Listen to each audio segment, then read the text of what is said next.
मैंने कहा ये जो आखिरी बात है जरा ध्यान से सुनना।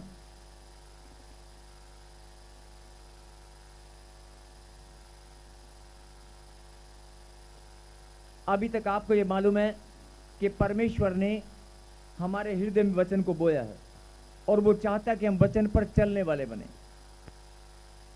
आमीन।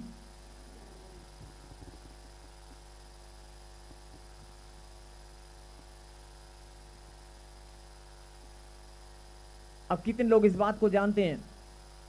मैं बात कर रहा हूं लोगों से जो लोग प्रभु में हैं, 4 साल से, 5 साल से, 10 साल से, 15 साल से, और प्रभु में आने के बाद भी, परमेश्वर के कलाम को जानने के बाद भी, प्रभु की सामर्थ को भी जानते हैं, चमत्कार अपनी आंखों से देखते हैं, चमत्कार अपनी आंखों से देखते हैं, और उनके जीवन में बहुत सारी गवाहियां बन भी चुकी हैं और घर में खुशियों का माहौल भी है, पैसे और धन दौलत में भी आप बढ़ चुके हैं। लेकिन फिर भी आप कहीं ना कहीं कमजोर हैं, मायूस हैं और निराशा में हैं। कोई काम या कोई ब्लेसिंग आपकी खुली नहीं है, तो आप रोने वाली सिचुएशन में आप घूम रहे हैं। बहुत सारे लोग आप ही के बीच में बैठे हैं जो अभी भी रोने वाले हैं कि नहीं? कहते नहीं। अगर आप प्रभु ने एक वचन को हम पढ़ेंगे, उसके बाद अगली बात पे चलेंगे। याकूब की किताब, और निकालें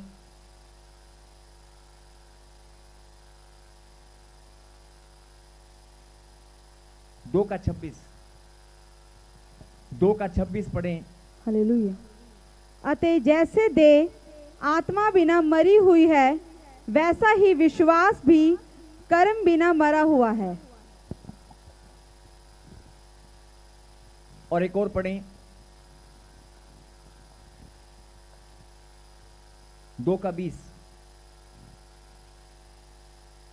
पर हे निकम्मे मनुष्य, क्या तू ये भी नहीं जानता कि कर्म बिना विश्वास व्यर्थ है? कहीं हालेलुया। हालेलुया। विश्वास आपने कर लिया लेकिन कर्म नहीं करेंगे तो सब कुछ व्यर्थ है।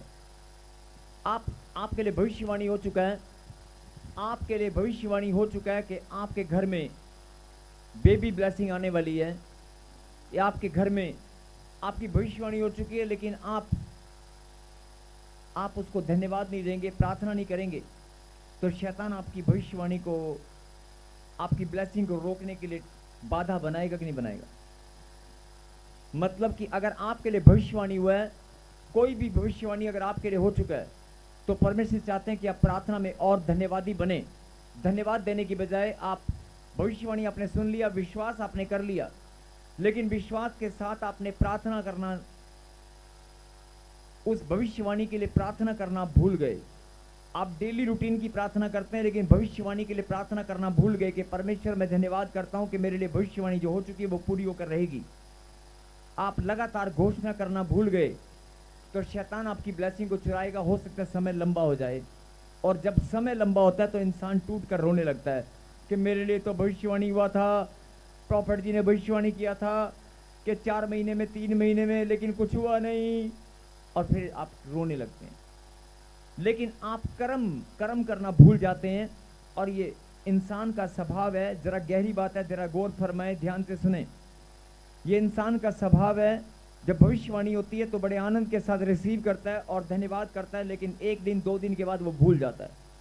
फिर वो रूटीन की जो प्रार्थना, रूटीन का जो चलता है वो चलता है, लेकिन जो भविष्यवाणी के लिए धन्यवाद की प्रार्थना या घोषणा उसको करनी थी, यस आई एम ब्लेस्ड, मेरे लिए भविष्यवाणी हो चुका है। शैतान 15 साल से मैं आज तक हारा हुआ था, लेकिन अब भविष्यवाणी हो चुकी है, मैं जीत चुका हूं। आपको कर्म करके दिखाना है, आपको विश्वास के साथ घोषणा करनी है, प्रार्थना करनी है, शैतान को हरा देना है प्रार्थना के अंदर। ये कर्म करना आप भूल जाते हैं, और शैतान आपकी कमजोरी का फायदा उठाकर फिर से आपके ऊपर हावी हो जाता है। वो सोच और विचारों के अंदर आपके दिमाग में डाल देता है, तू आज चीज नहीं मिलेगी, अरे तू रोता था, 5 साल से रोता है, अब भी तू रोएगा। और जैसे दिमाग में विचार आएगा आप रोना शुरू कर देंगे, क्योंकि शैतान आपकी कमजोरी को जानता है। इसलिए परमेश्वर ने कहा कि विश्वास कर्म के बिना व्यर्थ है। और जो बात अब मैं बोलने वाला हूं जरा ध्यान से सुनना। जैसे देह, जैसे शरीर आत्मा के बिना, ऐसे विश्वास भी कर्म के बिना आपका विश्वास फल लेकर नहीं आएगा अगर आप कर्म नहीं करेंगे तो। कितनों को ये बात समझ में आ चुकी है? अब जिनको समझ में आ गई वो भी ठीक है, और जिनको समझ में नहीं आई,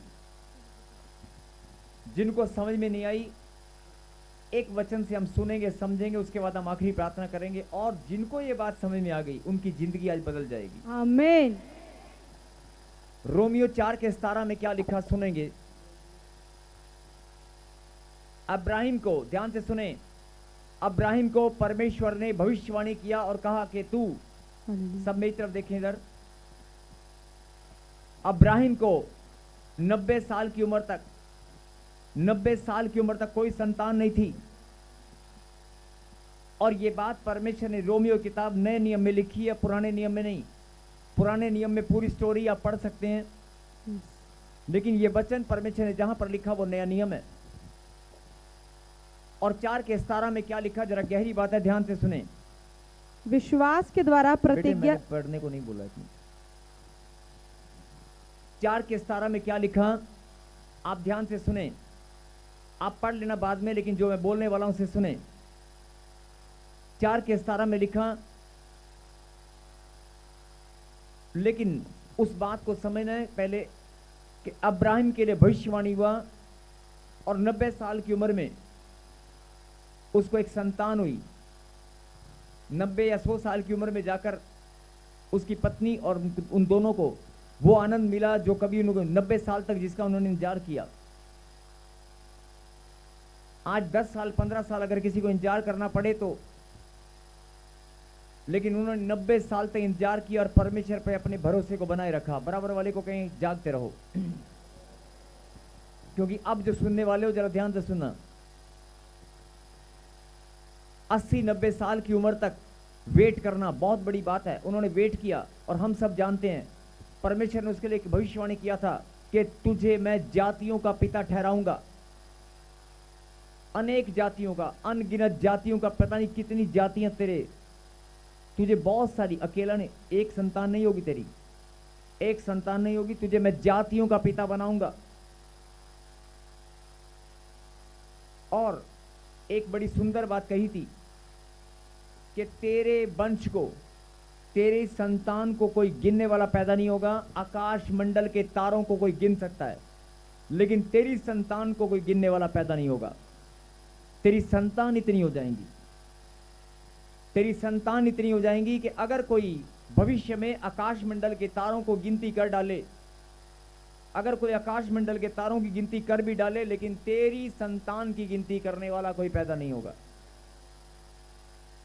और सत्य है कि आज उसकी संतान की कोई गिनती नहीं कर सकता। कर सकते हैं? और अब्राहिम के संतान हम हैं कि नहीं? कहीं हालेलुया। अब जो गहरी बात है, उस यहां तक आप सब जानते हैं कि 90 साल 80 साल की उम्र में, 80-90 साल की उम्र में जाकर पति पत्नी को आशीष मिली। लेकिन जो गहरी बात है उसे सुने और समझें। अभी मैं बता रहा था कि कर्म के बिना विश्वास व्यर्थ है। पढ़ेंगे अब 4:17। हालेलुया। सब लोग ध्यान से स्क्रीन पे देखें या अपनी बाइबल में देखें। 4:17, रोमियो 4:17 पढ़ें। विश्वास के द्वारा प्रतिज्ञा का मिलना, जैसा लिखा है, मैंने तुझे बहुत सी जातियों का पिता ठहराया है। रुको, जैसा लिखा है कि मैंने तुझे बहुत सी जातियों का पिता ठहराया है। आगे, उस परमेश्वर के सामने जिस पर उसने विश्वास किया, और जो मरे हुओं को जिलाता है, और जो बातें है ही नहीं उनका नाम ऐसा लेता है कि मानो वह है। बोला हालेलुया। हालेलुया। जैसा लिखा है कि मैंने तुझे बहुत सी जातियों का पिता ठहराया है, उस परमेश्वर के सामने जिस पर उसने विश्वास किया, उस परमेश्वर के सामने जिस पर उसने विश्वास किया, और जो मरे हुओं को जिलाता है, और जो बातें हैं ही नहीं उनका नाम ऐसे लेता है कि मानो वे हैं। बोला हालेलुया।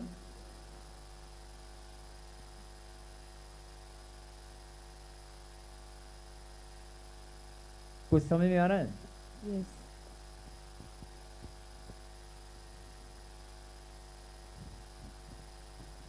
जब उसके लिए भविष्यवाणी किया था, 80-90 साल की उम्र में जाकर जब उसको संतान हुआ, तो भविष्यवाणी कुछ वर्ष पहले भी किया होगा, कुछ समय पहले भी किया होगा। भविष्यवाणी पहले होती है, आशीष बाद में मिलती है, आप सब जानते हैं।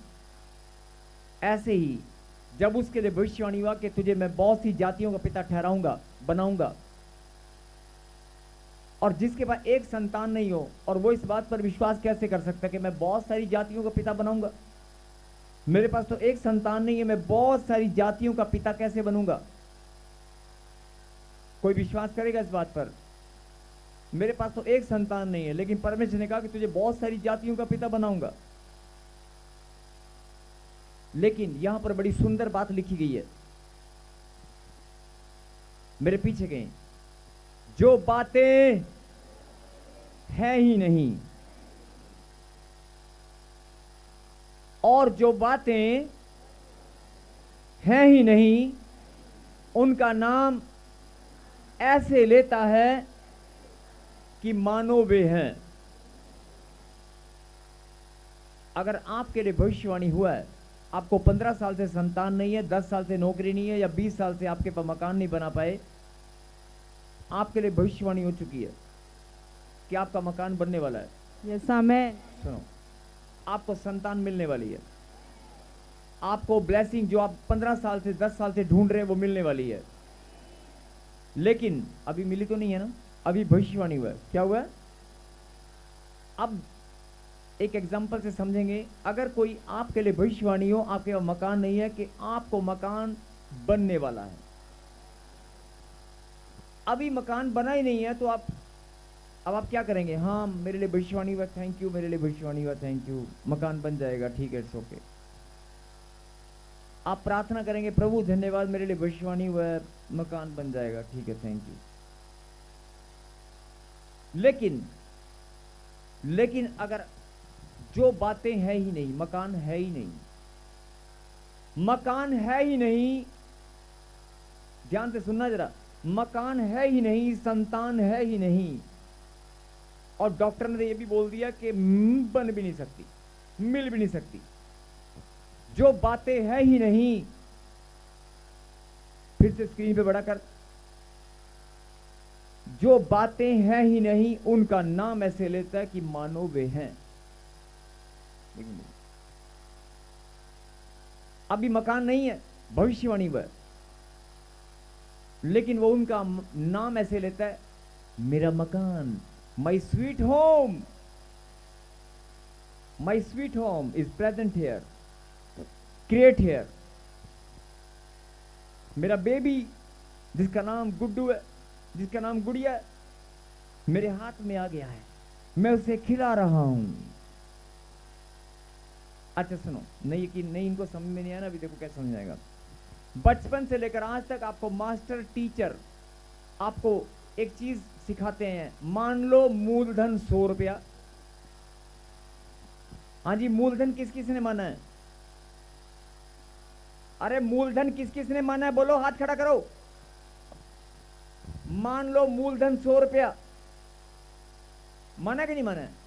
अरे जितने भी पढ़े लिखे लोग हैं सबने माना होगा, सबने माना। अरे एक 100 रुपया मास्टर के कहने पे मान लेते हो तुम, और लिख भी देते हैं तख्ती के ऊपर, कॉपी के ऊपर, रजिस्टर के ऊपर, मान लो मूलधन 100 रुपया। अरे बचपन से लेकर आज तक 100 रुपया लिखते हैं कि नहीं? मान लो मूलधन 100 रुपया लिखा कि नहीं? मास्टर के कहने पे मान लेते हैं 100 रुपये, यहां परमेश्वर बोल रहा है मान ले। हालेलुया। एक मास्टर, एक टीचर, जिसको बहुत सारे लोग, ये गंजा मास्टर है, ये समोसे जैसा मास्टर है, हैं? ये कोई मास्टर है? ये कोई टीचर है? उसी मास्टर की बात को मानकर लिख लेते हैं, मान लो मूलधन 100 रुपया, और लिखते आए हैं, मूलधन 100 रुपया लिखते आए हैं। परमेश्वर बोल रहे मेरी भी बात मान ले, मैंने भविष्यवाणी की है, तेरी संतान तुझे मिलने वाली है, आमीन। तेरा मकान तुझे मिलने वाला है। नहीं नहीं, वो नहीं हम मानेंगे, हम मास्टर का माना बस मूलधन मान लेंगे 100 रुपया, लेकिन प्रभु की बात नहीं मानेंगे। अब मेरी बात सुनो ध्यान से। अब्राहिम ने क्या किया? दर्शन जी बेटे, कैमरामैन थोड़ा सा इधर कर ले बेटे। बोल हालेलुया। हालेलुया। ये लास्ट बात जरा ध्यान से सुनना। जिन्होंने मूलधन माना वो हाथ खड़े करना फिर से दोबारा। मूलधन मानते हैं कि नहीं आए? लिखा था कभी कॉपी के ऊपर, लिखा था ना मूलधन? तो आज घर जाकर लिख देना, मूलधन has been convert real amount. है ना, मूलधन जो था वो रियल अमाउंट में कन्वर्ट हो चुका है। एंड थैंक्स टू जीसस लिख देना। जो मैंने मूलधन माना था वो आज असल में बन चुका है। उस माने हुए मूलधन को कभी थैंक्स किया है? कहां से करें? क्योंकि माना हुआ था। अभी सुनेंगे ध्यान से। जो बातें हैं ही नहीं उनका नाम ऐसे लेता है मानो की है। जो संतान तेरे पास है ही नहीं उसका नाम तुम ऐसे लोगे मेरा बेबी। परमेश्वर ने बोला ना, परमेश्वर ने बोला ना, भविष्यवाणी, परमेश्वर ने वायदा किया ना कि मैं तुझे आशीष दूंगा। मैं विश्वास करता हूं मेरी संतान मेरे पास आ चुकी है, मेरा मकान बन चुका है, मेरा धन, मेरा कर्जा। जो बातें हैं ही नहीं, जो बातें हैं ही नहीं उनका नाम ऐसे लेता है मानो कि वो है। और यही काम किसने किया? अब्राहिम ने। यही काम अब्राहिम ने किया। जब परमेश्वर ने कहा मैं तुझे बहुत सी जातियों का पिता ठहराऊंगा, उसने क्या किया? उसने मान लिया। यस, अगर प्रभु ने बोला तो होकर रहेगा, प्रभु ने बोला तो होकर रहेगा। और आज आप देखते हैं कि वो जातियों का पिता हम सब कौन है? हाँ जी, जिनको समझ में आ रही है बात, हालेलुया। अब मेरे पीछे कहीं। जो बातें हैं ही नहीं उनका नाम ऐसे लेता है मानो कि वो हैं। हे परमेश्वर, मैं भी धन्यवाद करता हूं मेरे जीवन में जो आज तक नहीं है आज मैं मान लेता हूं। जो बातें हैं ही नहीं, जो असंभव है, मैं उसे मान लेता हूं। वो होकर रहेगा क्योंकि मेरे पिता ने, मेरे खुदा ने वायदा किया है, उसने प्रतिज्ञा की है, मैं तुम्हें आशीषें दिया करूंगा। कहें आमीन। और अगर खुदा ने कहा कि जब तुम इजराइलियों को यहोवा के नाम से आशीष दिया करोगे तो उनके मुख पर मैं अपने प्रकाश को चमकाऊंगा और उनको मैं भी आशीष दिया करूंगा। अगर कोई खुदा का दास भी, बाइबल में लिखा है गिनती के अध्याय में, अगर कोई खुदा का दास भी परमेश्वर के संतान को, प्रभु के लोगों को अगर आशीष देगा तो परमेश्वर ने कहा कि मैं भी उसे आशीष दूंगा। और अगर तुम एक दूसरे को भी, अगर तुम्हारे माता पिता, अगर तुम्हारे बुजुर्ग माता पिता तुम्हें आशीष दें तो प्रभु ने कहा कि मैं भी तुम्हें आशीष दूंगा। और प्रभु ने अगर वायदा किया कि मैं आशीष दूंगा तो वो एक नहीं है, जितनी भी आशीषें, आप उत्पत्ति का अध्याय पढ़कर देखना, आदम को जितनी भी आशीषें परमेश्वर ने दी वो आदम के लिए थी। आदम के वंशज हम भी हैं। आदम के लिए जितनी इस धरती पर, इस आसमान के नीचे, धरती के ऊपर, स्वर्ग के नीचे जितनी भी ब्लेसिंग मनुष्य जाति के लिए बनाई गई है वो सब किसके लिए? हमारे लिए हैं। वो किसके लिए? हमारे लिए। यस, वो हमारे लिए हैं। और आपको लगता है कि मेरे पास मकान नहीं है, मेरे पास संतान नहीं है, मेरे पास नौकरी नहीं है, मेरे पास गवर्नमेंट जॉब नहीं है, मेरे पास ये नहीं है, मेरे पास वो नहीं है। अरे जो बातें हैं ही नहीं वही तो परमेश्वर तुझे बताना चाहता है। मान ले कि हैं। आमीन। अगर मान लेगा,